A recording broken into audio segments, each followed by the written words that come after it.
Master মশাই, আমি আমার ছেলেকে আপনাদের স্কুলে ভর্তি করাতে চাই। আচ্ছা, তো আপনি কি টাকা পয়সা নিয়ে এসেছেন? আপনি আপনার স্কুলের কোনো ফিচার বৈশিষ্ট্য না বলেই ডাইরেক্ট টাকার কথা কেন বলছেন? আমাদের স্কুলে আগে টাকা পয়সাটাই আসল।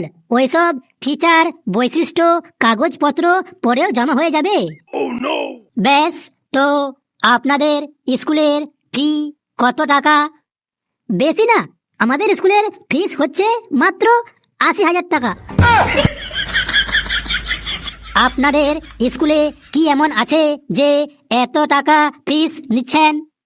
দেখুন স্যার, আপনার ছেলে যখন আমাদের স্কুলে প্রথম পা রাখবে তখন ওকে রেড কার্পেটের উপর দিয়ে পতাকা উত্তোলন করে গাঁদা ফুল দিয়ে এখানে ওয়েলকাম করা হবে। তাছাড়া আপনার ছেলেকে আমরা সেই পানি খাওয়াবো যেগুলো বিরাট কোহলি, ধোনি, রোহিত শর্মা এরা পান করে।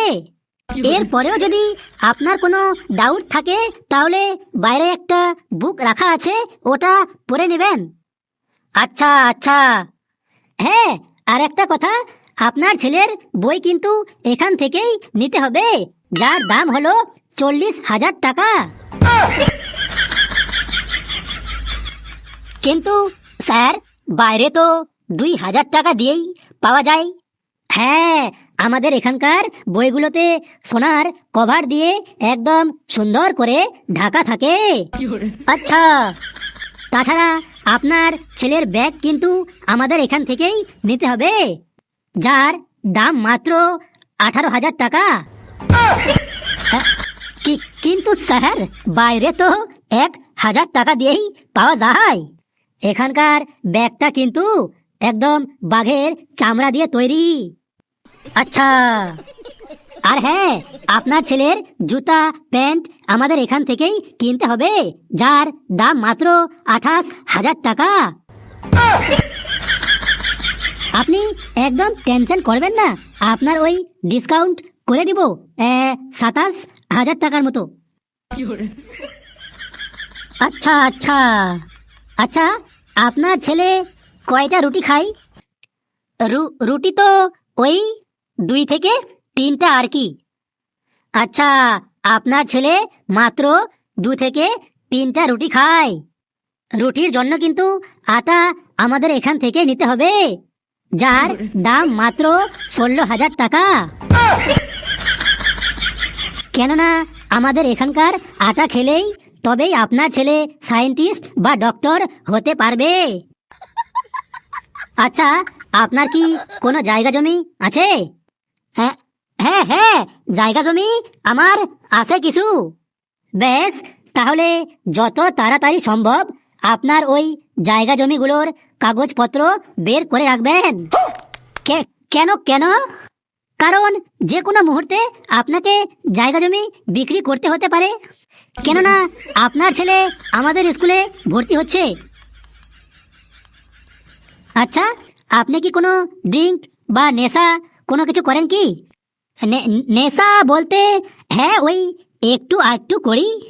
হ্যাঁ, তো যত জলদি পারেন ওইসব বন্ধ করে দিন, কেননা আপনার কিডনিটাকে একদম ঠিক রাখা প্রয়োজন।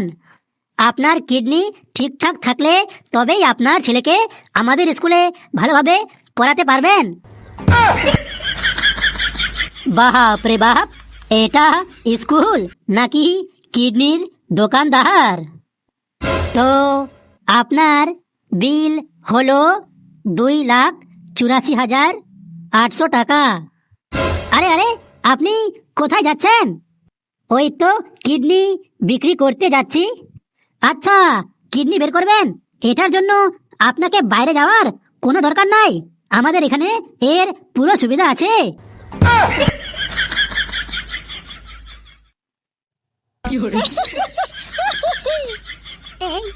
এটা আবার কোন স্যার রে?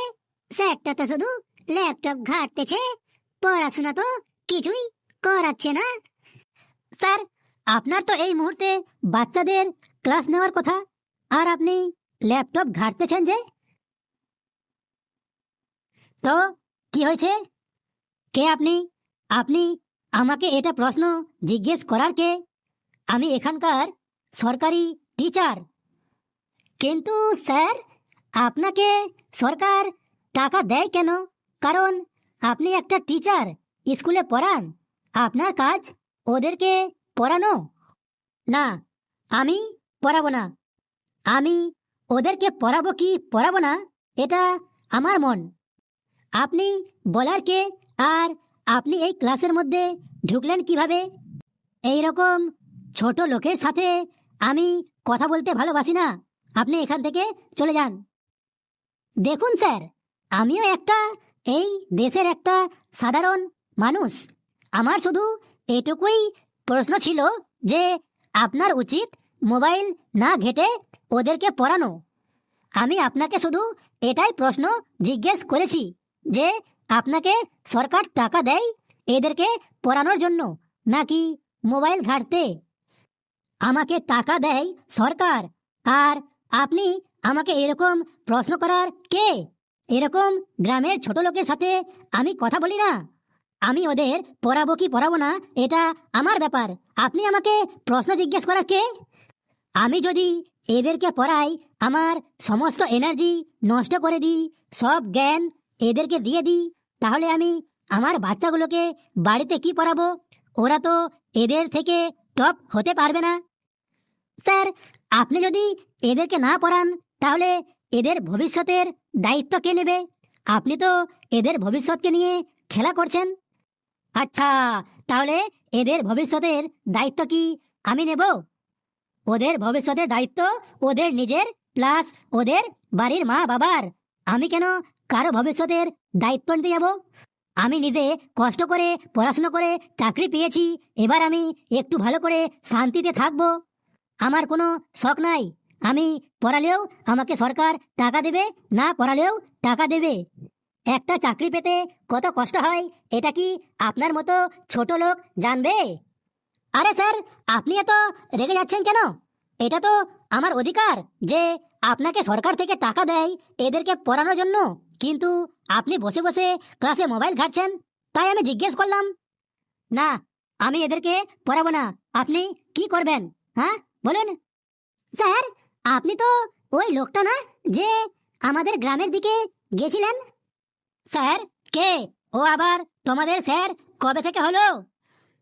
হ্যাঁ বেটা, আমি ওই লোকটাই যে তোমাদের গ্রামে গেছিলাম। ওহো স্যার, তাহলে আপনি এই স্কুলটা সার্ভে করতে এসেছেন? আয় আয়, কি উল্টাপাল্টা বলতেছিস? কাকে তুই স্যার বলছিস রে? স্যার, আপনি জানেন না, ইনি হলেন আমাদের পান্ডুয়া আইএএস অফিসার, যাকে এই জায়গাটাকে সার্ভে করার জন্য পাঠিয়েছে। স্যার, আমাকে আপনি ক্ষমা করে দিন স্যার। আমাকে আপনি ক্ষমা করে দিন স্যার, প্লিজ। আমি আপনাকে চিনতে পারিনি, না হলে কি আমি আপনার সাথে এরকম কথা বলতাম? হয়েছে হয়েছে স্যার, উঠুন। আর বেশি কষ্ট করে নাটক করতে হবে না।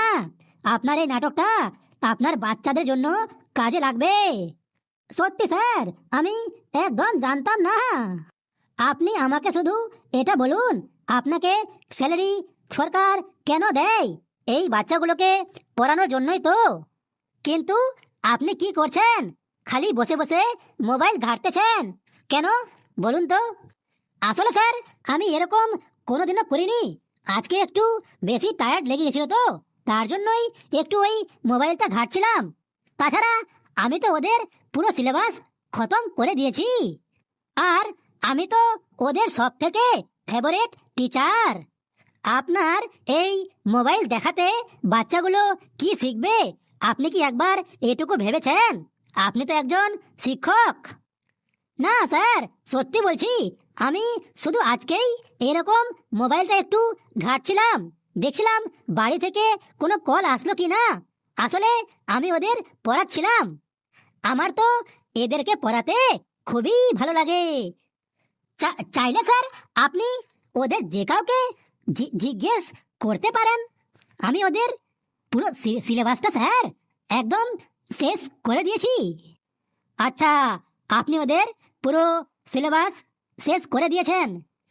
আচ্ছা বেটা, তোমাদের স্যার কি পুরো সিলেবাস খতম করে দিয়েছে? তোমাদেরকে খুব ভালোভাবে পড়াশোনা করায় তো? ক্লাসে ঠিকঠাক ক্লাস করায়?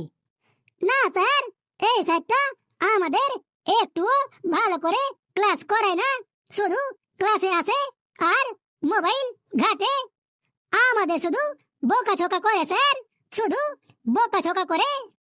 এমনকি আমরা যে বাড়ি থেকে টিফিন নিয়ে আসি খাওয়ার জন্য, ওটাও স্যার খেয়ে নেয়। আচ্ছা স্যার, আপনি হচ্ছেন এই ফেভারিট টিচার। তারপরে স্যার ক্লাসের মধ্যে শুধু Instagram, Facebook, YouTube full sound দিয়ে দেখে, তাও আবার ভোজপুরি গান আমাদের সামনে, এবং কি শুধু মেয়েদের লাইক করে আর ফলো করে। পড়াশোনা তো স্যার কিছুই করায় না। যারা ওনার কাছে প্রাইভেট টিউশন পড়ে ওদেরকে শুধু ভালো করে পড়ায় আর কমন দেয়। আমাদের শুধু বলে দেয় পড়াশোনা বাড়ি থেকে পড়ে আসবি। হ্যাঁ স্যার, আমাদের সব সময় শুধু বকাঝকা করায়, একদমই ক্লাসে পড়ায় না। হয়েছে বেটা, তোমরা এবার বসে পড়ো। না স্যার, এই বাচ্চাগুলো একদম মিথ্যা কথা বলছে। আসলে এরা রেগুলার ক্লাস করতে আসেই না। আপনার মুখটা একদম বন্ধ করুন। রেগুলার আপনি আসেন না, আপনি ঠিকঠাক পড়ান না, ওরা ঠিকই আসে। একটু লজ্জা করেন, আপনি একটা সরকারি টিচার। আপনাকে লজ্জা করা উচিত এরকম মিথ্যা কথা বলার জন্য। এই বাচ্চাগুলাও আপনার সন্তানের মতো। সরকার আপনাকে ভরসা করে আপনাকে এই স্কুলে পাঠিয়েছেন, এই জন্যই যেন আপনি এদের ভবিষ্যৎকে ঠিক করতে পারেন, এদেরকে ভালো শিক্ষা দিতে পারেন।